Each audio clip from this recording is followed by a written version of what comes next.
रोमांच और थ्रिलर से भरपूर भारत और पाकिस्तान के बीच में एक ऐसा मैच खेला गया था जिस मैच में पाकिस्तान का घमंड तोड़ना भारत के लिए बेहद जरूरी हो गया था। और इस घमंड को तोड़ने की शुरुआत सबा करीम ने भारतीय पारी का पहला चौका जड़कर शुरू भी कर दिया था।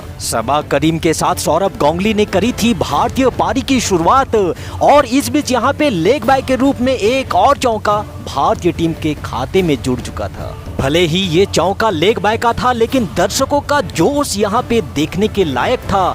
और वैसे भी जब जब भारत और पाकिस्तान का मैच होता है दर्शकों का उत्साह तो हमेशा अपने चरम पर होता है। यहाँ लेग स्टंप पर डाली गई गेंद को सबा करीम ने हवा में उठा करके खेला है। 30 गज घेरे के ऊपर से गेंद थोड़ी देर के लिए हवा में जरूर थी पर पीछे कोई फील्डर नहीं। भारतीय टीम के खाते में जुड़ चुका था एक और चौका। टॉस जीतकर पहले बल्लेबाजी करते हुए यहाँ सबा करीम और सौरभ गांगुली ने भारतीय टीम को एक सदी हुई शुरुआत दिलाई थी। यहाँ पाकिस्तानी गेंदबाज अपनी पहली सफलता के लिए छटपटा ही रहे थे कि तभी सबा करीम ने इस बार मोहम्मद आमिर को रडार में लिया और ऑफ साइड में गेंद को सीमा रेखा के पार भेज एक और चौका अपने नाम जोड़ लिया था। अब तक 8 ओवर का खेल समाप्त हो चुका था और भारतीय टीम ने बगैर कोई विकेट खोए 31 रन भी बोर्ड पर लगा दिए थे। अब पारी का 9वां ओवर लेकर गेंदबाजी अटैक पर आते हैं वसीम अकरम और इसी ओवर में घटती है कुछ ऐसी घटना।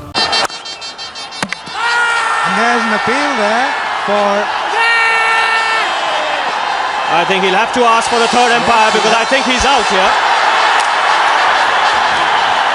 As I see it, the first reaction, I think Sabah Karim will have to walk back to the pavilion. It's unfortunate, but I guess he'll have to go. Steve Buckner was reluctant in asking for the third umpire, but I think in the end it's a good decision that he's asked for it. Now watch the ball hitting Wasim Akram's hands and then going on to hit the stumps.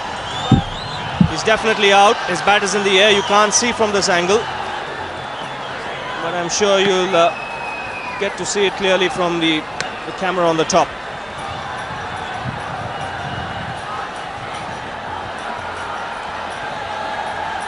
Now this will give you a clearer picture.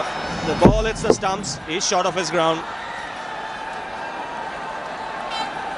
So India have lost their first wicket here.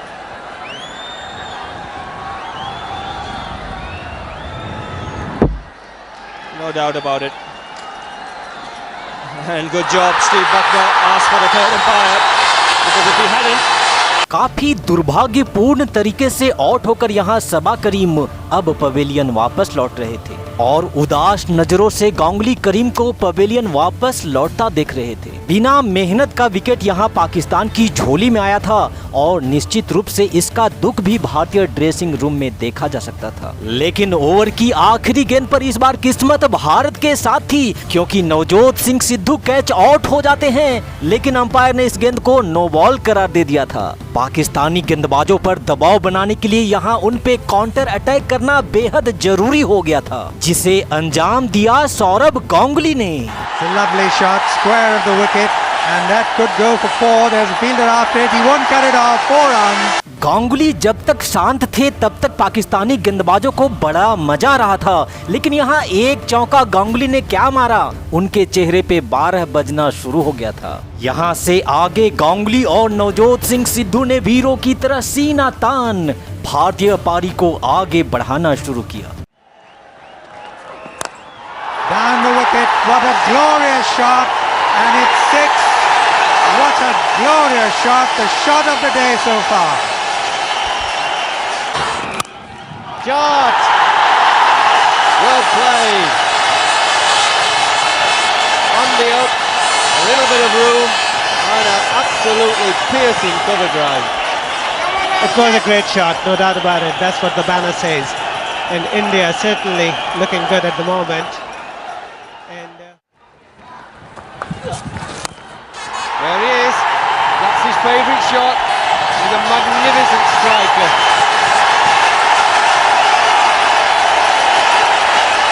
Oh, good ending to the over. 68 for 1.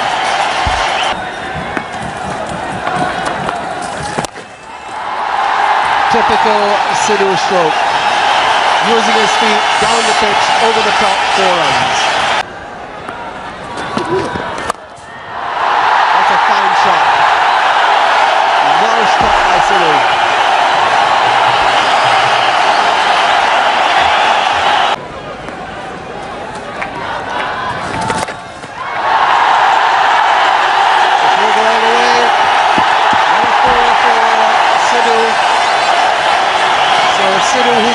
Ganguly quite a head start, has now passed him. Sidhu has gone to 43, Ganguly is 41. That's going to be a great shot and it's into the stands. 6.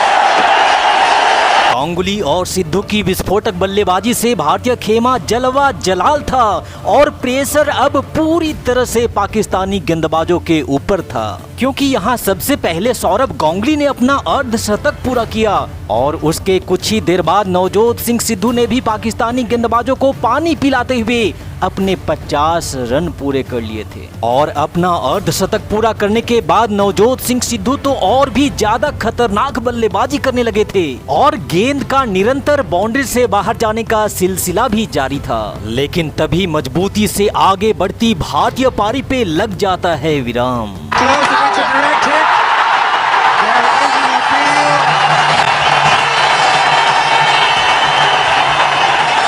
Navjot Singh Sidhu out होकर pavilion वापस लौट रहे थे और उसके कुछ देर बाद ही नए बल्लेबाज रॉबिन सिंह भी गेंद को हवा में उठा करके मारना चाहते थे, पर ठीक से टाइम नहीं कर पाए। नीचे खिलाड़ी मौजूद था, पकड़ लिया गया रॉबिन सिंह का कैच और 143 पे भारत ने गंवा दिया था अपना तीसरा विकेट। रॉबिन सिंह के आउट होने के बाद अब मैदान पर बल्लेबाजी के लिए आए थे द ग्रेट सचिन तेंदुलकर और अब दुनिया की सबसे पसंदीदा जोड़ी सचिन और गांगुली क्रीज पर थे। लेकिन अभी सचिन और गांगुली ने मिलकर कुछ और रन भारतीय टीम के खाते में जोड़े ही थे कि तभी द ग्रेट सचिन तेंदुलकर मात्र 3 रनों की एक छोटी सी पारी खेल कैच आउट हो जाते हैं और मात्र 147 के स्कोर पर अब भारतीय टीम सचिन के रूप में अपना चौथा विकेट भी गंवा चुकी थी। सचिन के आउट होते ही पूरा पाकिस्तान जश्न के माहौल में डूब चुका था, लेकिन शायद तब सारे पाकिस्तानी ये भूल चुके थे कि गांगुली जो अब तक पाकिस्तान के लिए तूफान बने हुए थे, बहुत जल्द अब वो सुनामी का रूप भी ले लेने वाले थे। यहाँ से आगे गांगुली ने शेर की तरह दहाड़ लगाते हुए पाकिस्तानी गेंदबाजों के सीने पे चढ़कर तांडव मचाना शुरू कर दिया था। इस मैच में गांगुली ने 90 रनों की कमाल की बल्लेबाजी करी, जिसके दम पर भारत ने निर्धारित 50 ओवर की समाप्ति के बाद पाकिस्तान के सामने 240 रन का टारगेट रखा था और इस पिच पर बल्लेबाजी करना भी काफी मुश्किल था, इसलिए भारतीय गेंदबाजों के पास लड़ने के लिए ये रन कम भी नहीं थे। फिर क्या था, भारतीय गेंदबाज पूरी जोश और ताकत के साथ पाकिस्तानी बल्लेबाजों पर झपट पड़े और पाकिस्तानी बल्लेबाजों को ऐसा नाच नचाना शुरू किया कि जैसे वो हवा में उड़ना तो चाह रहे हो, लेकिन उनके पंख को ही कुचल दिया गया था। भारतीय गेंदबाजों की सटीक लाइन लेंथ और कहर मचा देने वाली कातिलाना गेंदबाजी के सामने पाकिस्तान के बल्लेबाजों का पवेलियन आने जाने का सिलसिला चलता गया